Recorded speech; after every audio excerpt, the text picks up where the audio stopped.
Today I'm delighted to speak with Andrew Kap. Andrew, you are best known for your perennial best-selling The Last Law of Attraction book you'll ever need to read, which has sold over 100,000 copies. And you and I spoke about that book previously on the podcast on episode 67. Since then, you realized that there is one type of reader you would never reach with that book, and that is the reader who is resistant to the actual term law of attraction. So, in your new book titled Just Feel Good, you give readers just as much value and action steps for improving their lives without ever actually saying the term law of attraction.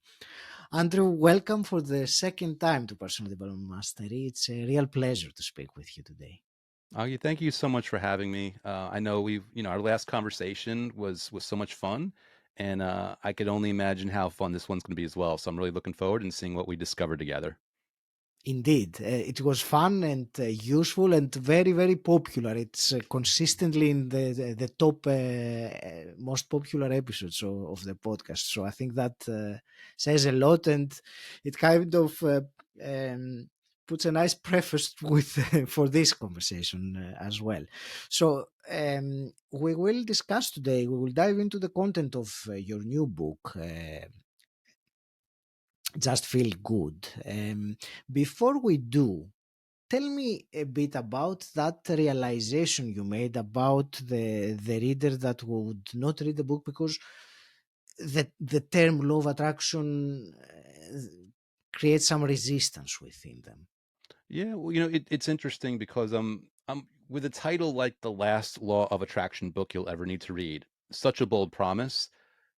Obviously you've got to live up to it. You've got to have the goods. And that's why, like, anytime a 5-star review comes in, it's a huge compliment and it's really validating. And also certainly whenever I hear from people and say, "Hey, listen, I heard about your book because it was recommended to me by a friend or it was gifted to me or something like that." So people are spreading and sharing that book. But by that same token, a couple months back, I had a friend text me out of the blue. She actually texted me a photo of a new friend that she met at a sales conference, and the Mhm. friend was holding up like the her device. And it was either the audio book or the Kindle book of the Law of Attraction book. And she's like, "Look, I found someone," and I'm like, "I know the author. This is great." And when we came back to it a couple weeks later, she told me more details. The person was like, she loved the book, but when she was asked what she was reading, she was kind of embarrassed because it was about the law of attraction. And it Mm. made me realize, listen, the law of attraction, like when I say, love it or hate it, some people literally love it or hate it. Some people are really resistant. They think maybe it's a fad, maybe it's silly. Maybe when The Secret came out, they interpreted it in such a way that it didn't resonate with them. Mm. Therefore, there's a certain subset of even my readers that love the book but would never recommend it because it's about the law of attraction. So I thought to myself, listen, the whole reason I wrote that book and the whole reason I write anything, it's to ideally serve and ideally put in useful information that could be implemented out there. I'm like, okay, let me challenge myself then to deliver the quality of this content and the usefulness and the insights from it, but see if I can do it without ever using the terms law of attraction, thereby making a more giftable book, a more giftable Mhm. option that could be a stocking stuffer around the holidays, or that could be a graduation present, or that can just serve as a replacement for a birthday card. I mean, birthday cards are only a few dollars less these days, and that's what Just Feel Good is about. It's about a really short, compact version of this message that is way more accessible to way more people to ideally serve a much wider reader base. Mhm. It is, I will agree, having read the book recently, your new book, Just Feel Good, I will agree with how concisely it gives the message and without, you know, I completely appreciate the law of attraction. Some people might find it even woo that it is not like science, even though, and we talked about some of those things in the previous episode. But I really enjoyed the book, Andrew, and the title is "Just Feel Good: The Secret to the Life You've Always Wanted." So it's again a very bold promise. And what I want to start our conversation with is something that you say that everything that most people have been taught about happiness is backwards, because we Mm. are under the impression that we have to, in order to be happy, we have to, or in order to feel good, we have to achieve something. But it's actually the other way around. So let's start with this. Tell me a bit about this backwards understanding of happiness that many, if not most, have. Yeah, well, when you look at human nature and you look at, economics and you look at just the way we interact and at a core fundamental level, it's about surviving and replicating. I mean, it's a little bit of a crude way of putting it, but that's the essential aspect of human existence. That's obviously not accounting for, a sole purpose. If you want to go down that road, it's not even accounting for happiness or fulfillment. You want to go down that road, but just in terms of that, it's like, survival replication. But as social creatures, we expand way past that. We expand into trade, we expand into commerce. And whether it's intentional or unintentional, we've evolved to this point where there's almost just we're surrounded by programming that tells us we need the fancy car in order to be happy. We need the trophy husband or the trophy wife. We need the big house. We need like the new fashion clothes. We need like whatever these things. We need the promotion. We need credibility. Whatever these things might be. We're constantly chasing something, and then when we get it, we realize we're just chasing something after something else, and there's never space of actual legitimate happiness and fulfillment within that, or there's rarely any space. And the really ironic thing about it is, if you could just feel happy, if you could just feel good, if you could just achieve a level of contentment and fulfillment and ease and joy within the moment, within the things that you already have, like your health and your heartbeat and family or friends or whatever might be going on, if you could just do that, it creates this space, it creates this opportunity, whether it's through your psychology or the energetic universe or whatever your beliefs are. It creates the vehicle by which you could more easily get those things like the car and the house and the promotion. If only you focused more on feeling good without needing those things, some of them would come way faster, some of them would come way easier, and some of them you might realize you don't even need to begin with, and it was all just an illusion. There was one, your book gave me some insights, some aha moments when I was reading it. And I was telling you before we started recording that despite the simple way that the topic is approached, and the I think simple is it's also it was your intention. That's what you're saying, that to prove that it is very simple to just by feeling good. And one of the realizations I had when I was reading it was that you say that uh, rather than feeling good for the sake of getting what we want, we feel good for the sake of feeling good because it feels good. And that Mhm. was one thing when I read it, something clicked, because in bottom line, the reason why we do anything or we want to achieve anything is because we want to feel good. Having an expensive car on its own, it's pointless, but driving it or showing it off, that makes us feel good. So why not feel good immediately without that? So it was it was a realization, the way that that you put it, bringing it back to the present moment. Um there are well, I'm just thinking what's the best direction to take it from here, because there are Mhm. so many things that I want to ask. Well, I will yeah, if I tell may, me. Aggie, like you touched on something really important just to expound on a little bit. It's actually a critical part of the Yes. book of, feeling good for the sake of getting what you want versus feeling good for the sake of feeling good. The reason I put that, and by the way, that chapter was the most difficult for me to write because I was going for simplicity. I'm going for simple yet profound because I want it to be a thing where you breeze through the book and that there's no vocabulary issue or there's no way of speaking or way of expressing where it's like, what's he talking about? I was trying to go like really basic and really direct. And the thing about, feeling good for the sake of getting what you want, which of course, you read my book and you realize, oh my God, all I have to do is feel good and I get everything I want. And that's true. And that's okay to have that realization. But there's a subtle little trick that people that misuse it, where they go from just knowing that it works that way to actually gritting their teeth and like Mhm. trying to force good feelings in with this hyper awareness that they don't have the thing yet. Meaning, this focus on feeling good that they think that they're actually doing successfully, all they're really doing is reaffirming psychologically or energetically or whatever your beliefs are. They are reaffirming and enforcing the reality that they don't have that thing, meaning they're Mhm. going in the exact opposite direction that they intended, which is why I said, rather than gritting your teeth and trying to force or shoehorn this new reality, Mhm. just feel good for the sake of feeling good, because you're going to get a win in that moment, because then you're actually enjoying your life. And then those things don't even worry about those things. They will come, and they will come in really creative, really unbelievable fun ways. But you just get in the moment, get like push that aside. Like, okay, Andrew says this works, and I kind of get it, I kind of agree. Now that I have that realization, let me just accept that that's true. Let me relax. Let me take my foot off the gas. Let me Mhm. breathe. Let me take it in and let me just enjoy this moment. Let me just sit and hear or feel my heartbeat and appreciate that.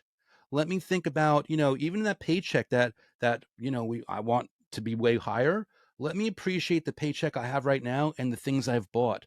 Let me Mhm. look at the food I'm about to eat and have genuine gratitude for how well it's going to taste, and all the people that went into preparing that food, all the truck drivers that transported the ingredients, all the stores that go through who knows what in order to get that process where I can just walk to the shelf and get it, or better yet, we're at a point where I don't even have to go to the store. I just take out my phone and I push a couple buttons and boom, it shows up at my door. Let's enjoy that and appreciate that. And then it's like, oh, all of a sudden, when you're feeling good for the sake of feeling good, then it's like, wait a second, I just thought of a really cool way that I could finance that car I want. I just thought of a really cool way of writing my profile for a dating app that the other, like, people looking at my profile are going to respond to. I Mhm. just ran into somebody who had this really cool money making opportunity and it only cost me $10 to try it. Like, these kinds of things unfold. There's no way of explaining it. There's no way that you can orchestrate it on your own, but it is orchestrated for you and then within cooperation of you when you engage in this process. Thank you. And I liked in your book how you, even though you offer some possible explanations of how just feeling good leads to you getting what you want, but you don't stick with that. And in the end, it doesn't really matter what happens. And there is an element of mystery also if you don't know what how exactly it works. But before we go deeper into that and how, and you also mentioned gratitude, which we're going to discuss in a Mm. moment, I want to get a comment from you with what you say the big roadblock from feeling good, because most of us want to feel good and they even at some level know that it's beneficial to feel good. However, we don't. So, what is that number one roadblock preventing us from feeling good and what we can do about it? So this is one of the few things that I bring up in both the last Law of Attraction book you'll ever need to read and Just Feel Good. That's how Mhm. important and significant this is in my experience. Which, by the way, once you have that realization, how powerfully things can improve for you. This roadblock is what I define as the ego. And I say it how I define it because ego is like a psychological term that everyone has certain preconceived notions of. So when I say ego, it might not be the exact definition of the way other people have seen it, whether it's personal development or psychology or anything else. My definition of the ego, and you can use any word for this, is the understanding that there is a part of your mind that is only interested in one thing, and that is your survival. That means, whatever's going on in your life, whatever money problems you might be having, whatever relationship problems you're having, whatever even health problems you're having, your ego is scanning the terrain and saying, okay, my person's alive right now. Therefore, any change to the status quo, even a possible perceived positive change, it's too much of an unknown. I can't risk my person getting, for example, getting rich and famous, because for all I know, as the ego, when they get famous, they might get a stalker, and that's a threat to our survival. For all I know, when they get rich, they're going to have people coming out of the woodwork trying to sue them for their home and their money. That's a threat to our survival. So your ego actually means well. It's not trying to hurt you, but it's also not interested in your comfort or your fulfillment or your satisfaction or your happiness. Therefore, it's that piece of your mind that's really strong that when you start to try to do this or you start to have confidence, it's going to be that nagging hint of doubt of like, oh, I'm not doing it right. Oh, it's not working. It's going to be that voice in your head that might not even be obvious to you of, oh, I don't have to, like, do a gratitude exercise today. I can skip it and I can just do it tomorrow, which then you say the next day and the next day and the next day.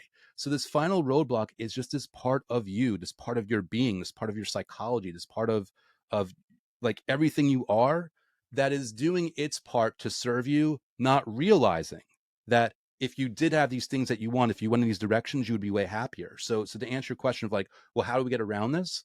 Well, the ego isn't the most powerful part of your mind. The most powerful part of your mind is your subconscious mind. And the way you bypass the ego to the subconscious mind is you simply choose methods of feeling good, which I Mhm. offer in either book, or you can find on my YouTube channel, or you can find anywhere. Like, you're not stuck with Andrew if you want to find other ways of doing this. I'm not the only, I'm not the only pizza place in town. Um, but what you want to do is you want to find a method that you could do for a couple minutes a day that feels so good to you that it's hard to talk you out of it because you look forward to it. That's the thing. It's like I've never seen someone, and I articulated this in the last Law of Attraction book you'll ever need to read in a different way. I never seen someone who loved ice cream that couldn't have a spoonful of ice cream every day. It's like, well, you love ice cream and it's not a full carton, it's just one spoonful. Like, you tell someone that they get to have a spoonful of their favorite ice cream every day and there's going to be no repercussions for their health, they're in. And that's the goal of these feel good methods, is like they're just nice little spoonful of sweetness and good feeling that you can consume and enjoy and look forward to. And it doesn't feel like a chore, it doesn't feel like an obligation, it doesn't feel like a burden. It's a choice, it's a decision, it's something that you actually enjoy and want to include in your life. Therefore, the ego can't as easily talk you out of it. Therefore, you will do this with enough time and enough frequency and enough momentum that you'll then get the results. You then have your life experience that this does work, and then you'll keep doing it just based on that alone. That's great, absolutely. And uh, I will bring the conversation back to gratitude, which you mentioned earlier. And of course, we talked about it in our previous conversation. I think it's inevitable when we talk about these things. Gratitude is going to appear in the conversation for sure. Uh, the thing with gratitude, and there is something in your book, and I will just read it the way that I read it. So you say that all you need to do in order to feel gratitude is think of things in your life that are good and simply appreciate them. Mhm. So that sounds wonderful.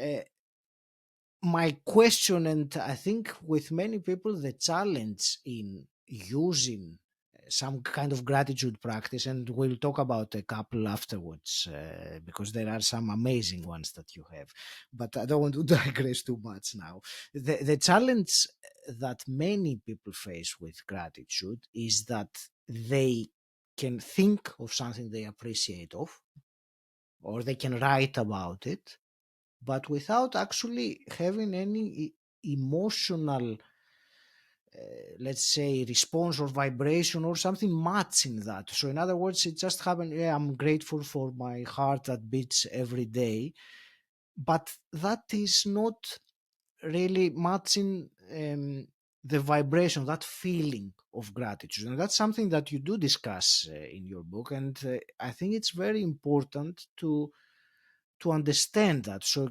clarify this for us, and relieve us of the burden that Mhm. many have, that I have to feel ecstatic or I have to cry tears of gratitude for in order for this to work. Yeah, and there's a couple of little insidious roadblocks here that people don't. Mm, First of all, I can guarantee you, even people that are on board with the law of attraction, People that are on board with personal development. I mean, look at the name of this podcast, right? Even those people to a point are probably sick of hearing the word gratitude because everyone says gratitude, and it's a very loaded word and a loaded term.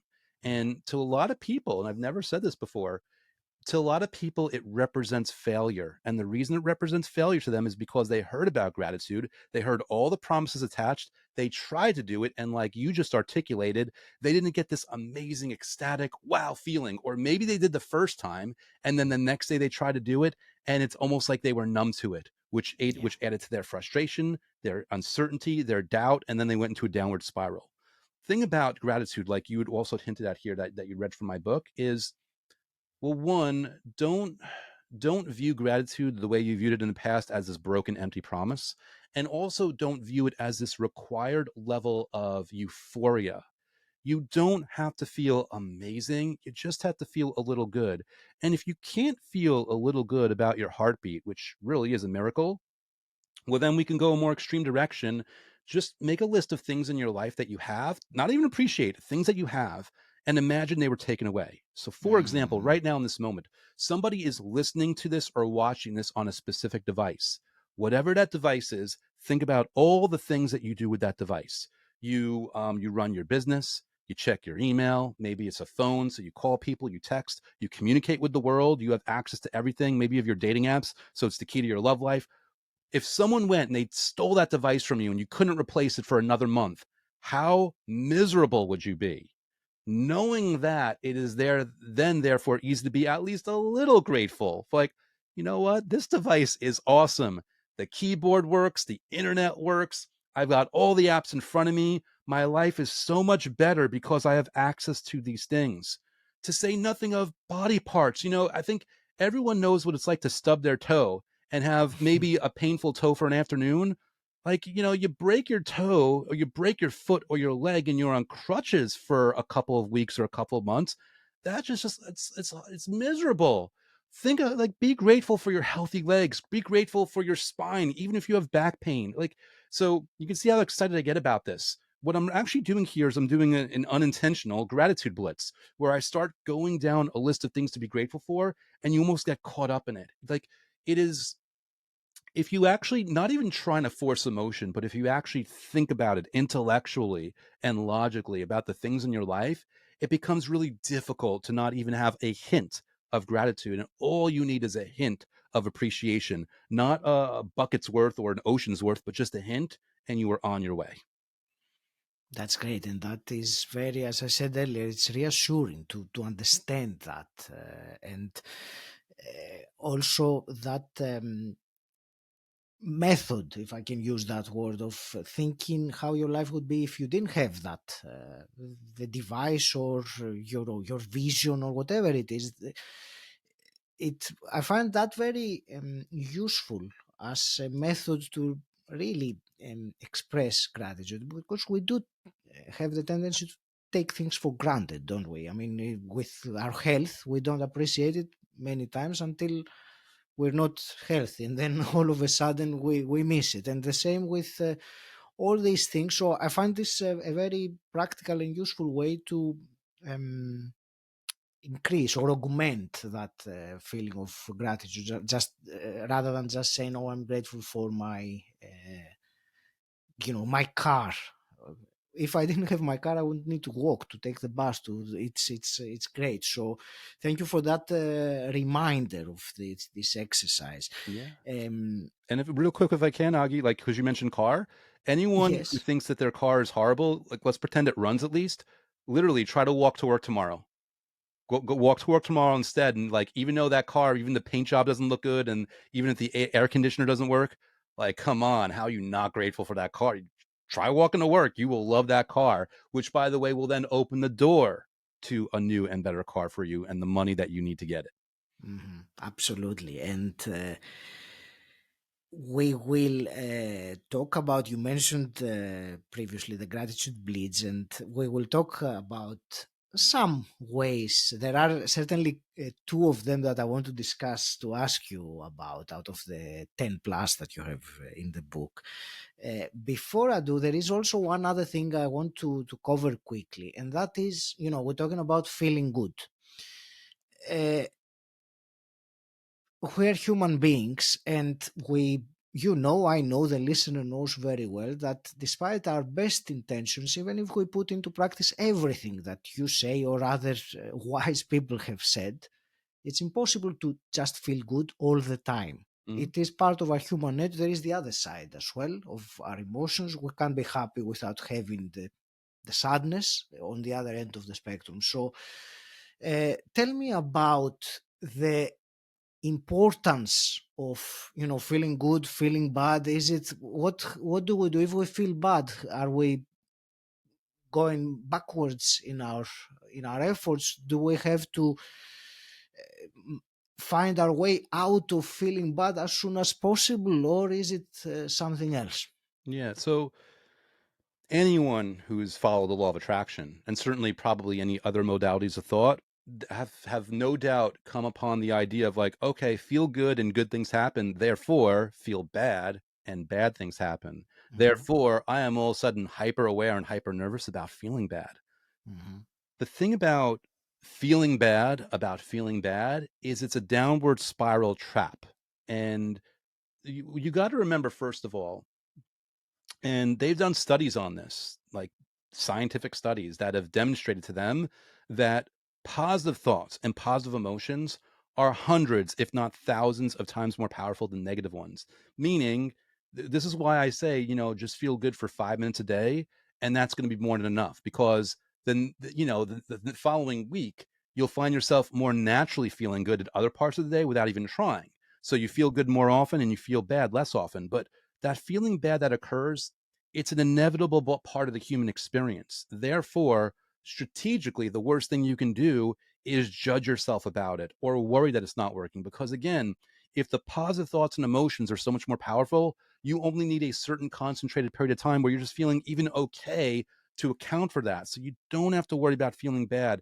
Don't avoid feeling bad. Don't hide from feeling bad. Process your emotions, because your resistance to those negative emotions, which are inevitable, is the thing that compounds them and that keeps them in your life experience and literally like keeps them in your body way longer than they even needed to be there. And it's okay. I know I've made that mistake before. And even me knowing this, I might make that mistake again. But I have a level of self-awareness where I could remind myself, like, listen, I'm still doing this thing where I'm feeling good every single day, and that is more than enough. And that's handling the momentum for me. So this is my word salad, long-winded way of saying feeling bad about feeling bad and hiding from feeling bad, hiding from negative thoughts and emotions. It's a trap. Don't fall into it. Be okay with the fact that you are a human being in a three-dimensional, physical, imperfect experience, and it's just going to happen. And that doesn't mean that you screwed up. It means you are alive. That's a great way to put it. So thank you for that. And um, shall we talk about some of the actual ways that you describe in your book to feel good? And Mhm. there are many, but the one you mentioned already the term gratitude bleeds, which is one of the I really want to ask you about it because it's a very simple, easy, and I believe quite effective way to doing it. So if you can just describe the method for us. Mhm. Absolutely. So I'm a huge proponent of taking this, and we were talking about this before the call, but it's not enough to have information. You've got to implement. So I'm a huge proponent of delivering ideas, methods, techniques, information in a way that is user friendly, is simple, and is easy to implement. Because the point isn't to know it. The point is to use it. You can have the best perfect workout that in the world, but if you're not actually working out, your body's not going to receive the benefit. So it doesn't help to know it. So gratitude blitz, with this understanding that simple, easy, accessible is the way, all you're going to do is you're going to set a timer for 1 minute, more 3 minutes, 5 minutes, whatever it might be. And while that timer's ticking down, you're just going to think of things in your life to be grateful for. And you can do it around a theme. You can say, okay, I'm just going to think about things about my body. I'm going to think about things about my relationship, about my business, about my job, about the room that I'm in. I'm just going to look around, or I'm going to do a free for all and just think of anything. And the really cool thing about the gratitude blitz is it's easy, especially like, going back to what we said a couple minutes ago, when you remember that you don't have to be euphoric, you just have to feel a little good. And the really cool thing is not to put an expectation or requirement, but for Mm. the most part, when you pass 20 seconds and you pass 40 seconds and you start to get deeper into this, it's almost impossible to not feel better as you think about all these things, even if you thought about them yesterday. Even if you do this gratitude blitz the same thing every single day, even if you just talk about the same things, when you really think about it, why would you not be grateful for these things? So yeah, gratitude blitz is just setting a timer, thinking of things to be grateful for, and feeling good.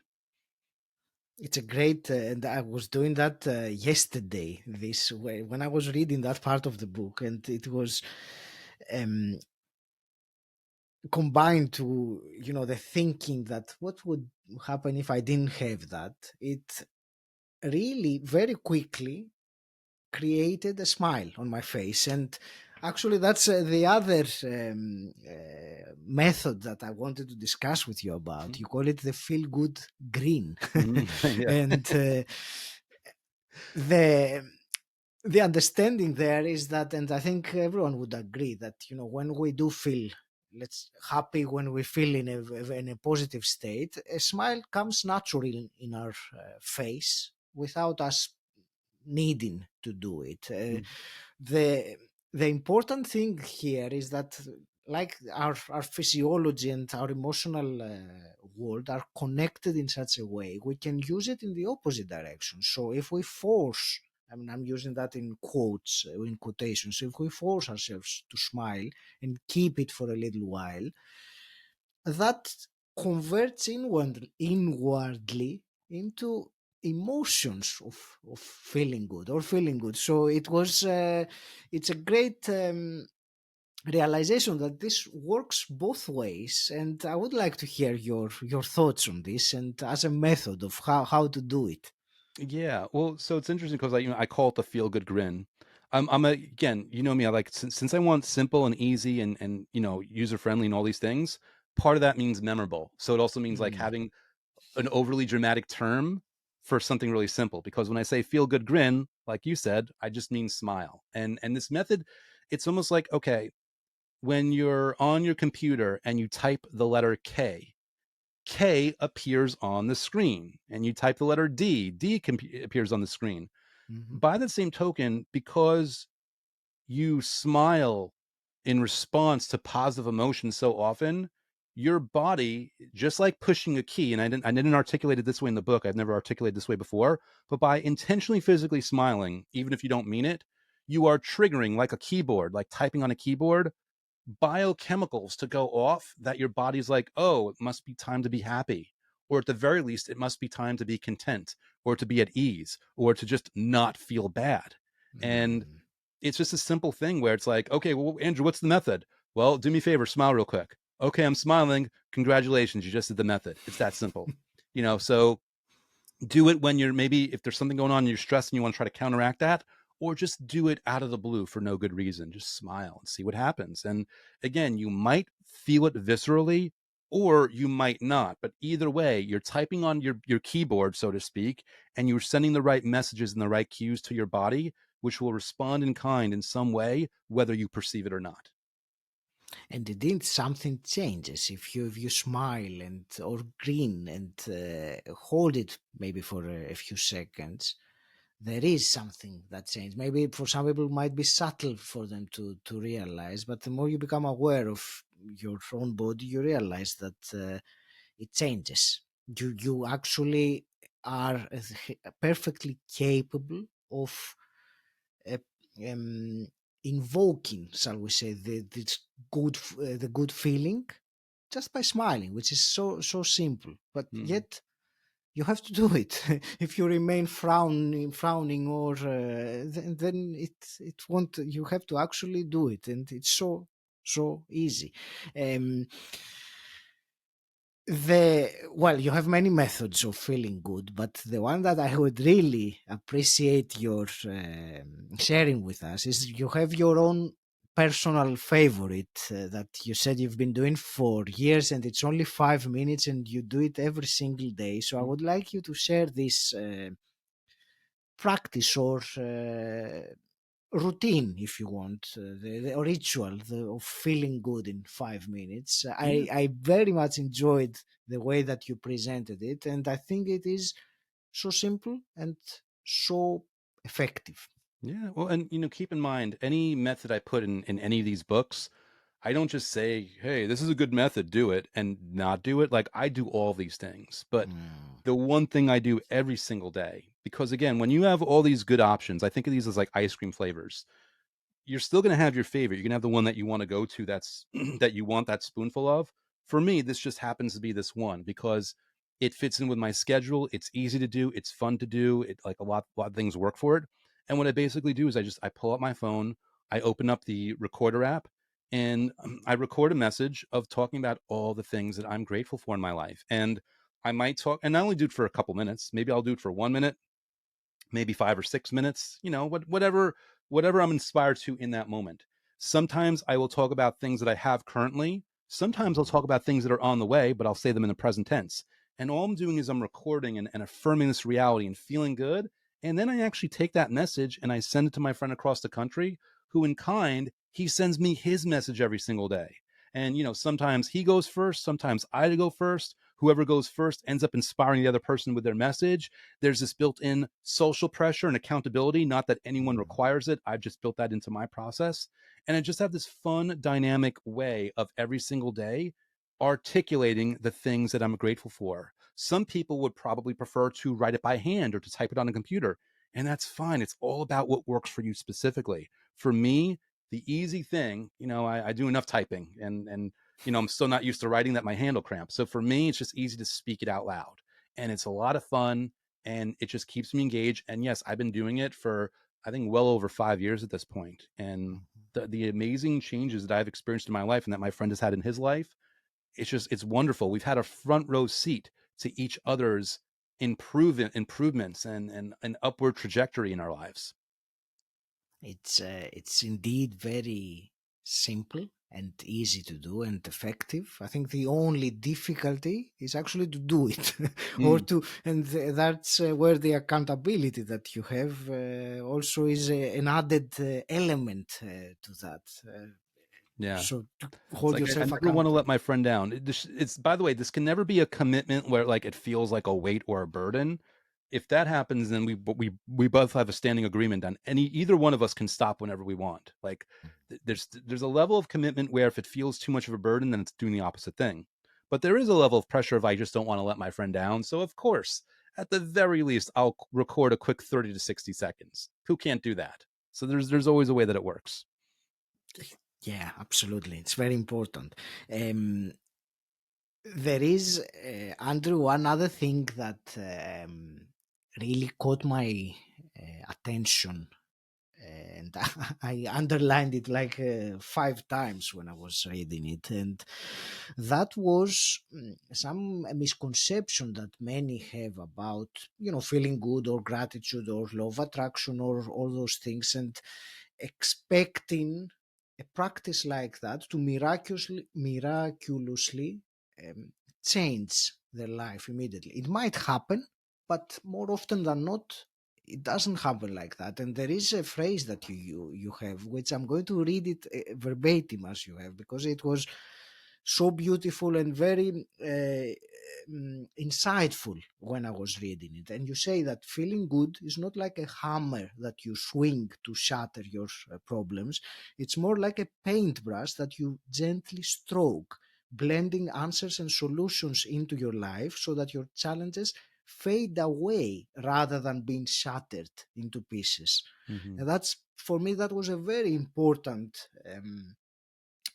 phrase, a very important meaning there to understand. So give me your thoughts on that as well. Yeah, and if I remember right, that was in the chapter where I was talking about, feeling good for the sake of getting what you want versus feeling good for the sake of feeling good. Mm, And again, this comes down to human nature, and I mean this in a loving way. Humans are amazing. You know, I see nothing wrong with shortcuts as long as you're not hurting anybody in the process of it, which is why I appreciate when people try to get shortcuts in something because they're just trying to be efficient. They're being efficient with their energy and their time or whatever else. And when I say that, so I appreciate the fact that people learn this information and they want to shortcut their way to a result. And they're like, okay, feeling good is like the superpower now, and I'm going to use it. And again, like I said in the book, like they're going to try to wield it like a hammer. They're going to try to attack their problems. They're going to it's in a negative context. They're at war. They don't realize it though. The problems are an offshoot of them, so therefore they are at war within themselves when they're doing that. And I never articulate it that way. So the reason I want to say think of it like a paintbrush rather than a hammer is because this isn't about like, oh, I'm attacking it with all the good feelings. Because if you imagine yourself doing that, do you actually feel good while you're doing that? Do you feel good gritting your teeth and snarl like, oh, I'm attacking you with a good feel? No, you're not. But when you're painting, it's almost like Bob Ross. You know, and everyone Ah, remembers that show. He's like, I'm going to paint a happy little tree and let's do a happy little cloud. I'm painting these happy little thoughts and these broad strokes and these textures, these emotional textures of, yeah, I feel good about that. Yeah, that's great. You know what? I feel really euphoric. Oh, I feel kind of at ease. I feel just okay. I feel good. All these different palettes. And by doing that, you're almost repainting and remaking your life where all of the good things are the things that are prominent on that portrait that represents your life. And mhm. that the negative stuff, it's not the negative stuff never happened. It's just you've painted over it and you don't even see those colors anymore. You don't even see those images anymore because they've been painted over. But it's more of an easygoing, relaxed, not judging yourself process that, in my experience, it's not only efficient in getting the job done, but it's also highly efficient in making sure that you don't inadvertently get in your own way. Because again, we love shortcuts, but sometimes, they talk about, you know, who is it who like I'm forgetting the name of the person, but they had wax wings and they went too close to the sun and the wings melted. Icarus, Yes, yes. Icarus, thank you. It's like, there's a way of doing this and a way of shortcutting it that's going to work, but then there's a way of shortcutting it where you are inadvertently actually judging yourself and reaffirming the reality that you don't have what you want. Yeah. Don't smash this away like a hammer, stroke it and blend it away like a paintbrush. Thank you. That's such a beautiful metaphor of describing it. And Andrew, we've been talking all this time about how easy it is to just feel good and how beautiful things will happen just by doing that. And I would like, because you do offer during your book, you have a demonstration. So I would like to offer a demonstration to the listener right now, just for a few seconds, Hmm? really, and prove how easy it is just to feel good, just in a few seconds. So, do you want to guide us through Yeah. something like that? Absolutely, and let's make this a very unique episode in your amazing catalog here. And full disclosure, I'm doing this off of inspiration. I'm not trying to like do memorization of the exact process that I did in the book. This will be unique in whatever way, shape, or form to this Mhm. specific period. And everyone listening, really, just what I want here. And you'll notice I'll talk a little quieter and a little more slowly because I want to inject more of a level of ease for you.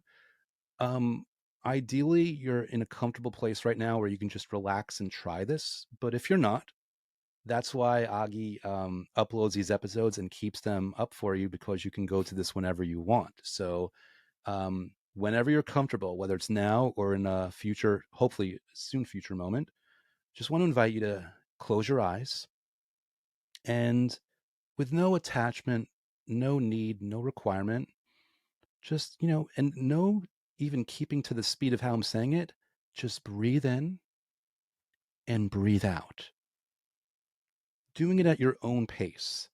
And it doesn't matter if you're breathing through your nose or through your mouth, out through your nose, out through your mouth. These things, it's whatever feels naturally to you. I just want you to breathe in and breathe out and just relax and feel your body, feel your chest expanding. Feel yourself taking in this air, taking in this life really, and just enjoy it. And as you're breathing in and breathing out and just feeling this level of ease, with no requirement of the perfect answer or the right answer, I just want you to think what's the first thing that comes to mind as one of the, if not the, happiest moments of your life. And to whatever measure of whatever popped into your head, whether you're with somebody or you're in a certain place, you're at a certain age, you've received a certain experience or a certain bit of news, whatever it might be, take in this memory and appreciate the fact that you got to live this. Appreciate the fact that wherever you are in your life right now, not only did you get this, but there may yet be something even more amazing on the way to you that you just don't see yet because you just haven't painted enough strokes on that canvas yet. But Mhm. think back to that moment, whatever it might be. And as you do that, and as you really breathe in the details, go back to now focusing on your breaths, just breathing in and breathing out. And maybe that memory is still right, front and center for you. Maybe it's not. And either way is okay. And now I want you to paint a brand new picture in your head of a joyous moment that it could be something you've experienced, it could be something in your life right now, or it could be something on the way in the future. But pick a moment inspired by that previous joyful experience that you can just paint. And you can go as heavily detailed or as generalized if you want. If you're with somebody you love, you could be choosing to hold their hand. You could be choosing to cuddle on a couch watching a movie with them. You can just choose to be in that space where you just know you're in the same environment. If it's a certain location, if it's a beach, you can choose to feel the sand on your feet. Or you can choose to just be looking up at the palm trees. Or you can be choosing to be at a carnival or a fair or a roller coaster. Doesn't matter. It could be quiet, it could be loud. There's no limitations here. And hopefully, as you're doing this, you're continuing to breathe in and you're continuing to breathe out. And in case you've forgotten, hopefully you remember right now, it doesn't even matter if you don't feel euphoric in this moment. It's okay if you do. It doesn't matter if you don't. But take a minute as you're breathing, as you've gone through these experiences these past couple of minutes, and just understand this is what it means to just feel good. This is the simplicity. There's no dramatic fireworks. There's no background theme song or orchestra playing behind you, or maybe there is. Maybe you're feeling that. But there's no Hollywood requirement of what this is supposed to be. This is just you being in the moment, breathing, being alive, just feeling good. Return to this recording anytime you want and understand that every new experience, because you have a memory of this, might be different, might be wildly different, or it might be just a little different. Every time is okay. But this is how simple and easy it is to just feel good. Thank you. That's really proving how easy it is, how simple it is, and thank you for sharing this in such a way with us Yes. today. I resisted every urge in the hypnotic moment to say, get my book, Just Feel Good, on Amazon or Audible. I resisted the Uh, temptation. tell us about that now that you may. I was about to ask you just now, what's the best place for people to find you and find the book or Yeah. yourself, Thank you. Andrew? Thank you for asking. Well, so I know you have a global audience. So anybody in the United States, if you go to awesomemarvelous.com, that loads up all the easy links to all the books on Amazon, where you can just click on the Amazon list, the US listing. But Mhm. anywhere you are in the world, you could literally just search your local Amazon or your local Audible for either the last law of attraction book you'll ever need to read or for just feel good. And Mhm. PS, if you don't feel like pulling out your wallet, that's okay too. I still want to serve you. So you can also just as easily go to youtube.com/Andrew Kap, where I have a bunch of free videos on YouTube for you to enjoy at your convenience as well. So whether you're getting the books or you're watching YouTube, as long as I'm helped in some way and I'm serving you in some way, I'm a happy camper. Thank you. And Andrew, it's been a delightful conversation. I really enjoyed it very much, which I knew that I would even before then. I want to thank you very much for joining me again on the podcast. Um, what is your parting advice to the listener today? Hmm. My parting advice is to not put too much pressure on what we've just spoken about today or what we've just done today. Um, there's a reason I call it Just Feel Good. I didn't title that book on accident. And yeah, I want people to notice it. I could use to sell a few more copies, but I wouldn't put a message out there unless it was actually really valid. So my final parting advice is, to whatever measure works for you, just feel good. Whether it's 30 seconds, whether it's 60 seconds, whether it's 10 minutes, whether it's euphoria, or whether it's just a little hint of ease. My Mm, advice in the midst of everything going on in your life is just always take out a couple minutes and just feel good. And then don't put pressure, just see what happens. And, by all means, feel free to share good news with me or share good news with Augie when that cool stuff really comes for you. But that's a whole secondary thing. Just feeling good, that's the real main event. thank you.